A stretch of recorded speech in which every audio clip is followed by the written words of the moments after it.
Another day, another story. Teacher. Lyudmila Mymrykova loves her native village. Now it is almost completely destroyed, but you can see that before the war Mymrykova was a cozy oasis in the fields of Kherson region. All the houses have their own plots. Ducks, chickens and geese roam the overgrown gardens of the owners, who fled months ago. In September, as they advanced toward Kherson, Ukrainian soldiers took the village and occupied the few houses that had their walls and roofs intact. One of them was Lyudmila's house, with neat rows of fruit trees and roses that were long overdue for pruning. I met her in a safer place, in a town 2 hours away, in a tiny house that her relatives let her live in. While her great-grandson Anatoly, just a toddler, played in the next room, Lyudmila told me how she wanted to return home, and how in March, with the arrival of Russian soldiers, her beloved village had turned to hell. How she had endured months of terror, how she had been beaten, stabbed, and raped in her own living room. Lyudmila is 75 years old, a widow, a teacher before she retired and well known to locals as a village historian. At the beginning of the year, she did not believe that President Putin would order his troops to invade Ukraine, and with such dire consequences. We thought they were brotherly people, she says. I couldn't imagine that they could do that to people. The Russians showed up in the village on March 24th. The first ones, Lyudmila says, came through the Crimea and behaved well. Often in wars, soldiers on the front lines are more disciplined than the second echelon units that follow them. You let go of the wires, you're the end. Residents of Balaklia tell of torture during the occupation. The worst were those who came from the east, from the militias formed by the separatist pro-Moscow Ukrainian regimes in Luhansk and Donetsk. They terrorized the village, demanding vodka and wine, stealing cars, stealing fuel, and robbing houses. Militiamen took men away, and tortured them. At least one man died of torture. Lyudmila says that the Russian soldiers, who looked intimidating themselves, didn't consider the militiamen human beings. Seemingly allies, they quarreled, with occasional drunken brawls and even gunfights.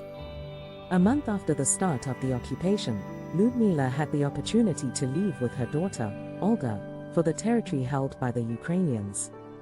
Olga asked her to go somewhere safe, but she refused, hoping to save her possessions and especially her collection of documents about the history of the village and her family. When Olga and a close friend who lived nearby left, Lyudmila was left alone, in perpetual fear, taking medication for high blood pressure, but finding the strength to somehow get through the day. Her dogs barked at the approach of strangers. On the night of July 13th, at 11:30, she heard a loud knock on the window. I tensed up. Who could it be? My whole body felt like it was paralyzing. I closed all the windows, but one of them was still slightly ajar. I saw a soldier there. I hesitated whether to let him in. What should I do? I had nothing to fight him off. Could I fight him? Lyudmila tells me. When I opened the door, he immediately hit me in the face with his fist. He knocked out 2 of my teeth and broke my nose. I was covered in blood. He started hitting me in the chest with the butt of his gun. Then he started hitting me on the head. I didn't understand what was wrong, she continues. He was pulling my hair. It was dark in the kitchen, and he couldn't see where he was and touched the furniture. Then he threw me on the sofa and started to choke me. I couldn't swallow for 2 weeks. Then he ripped my clothes off and raped me. He cut my stomach.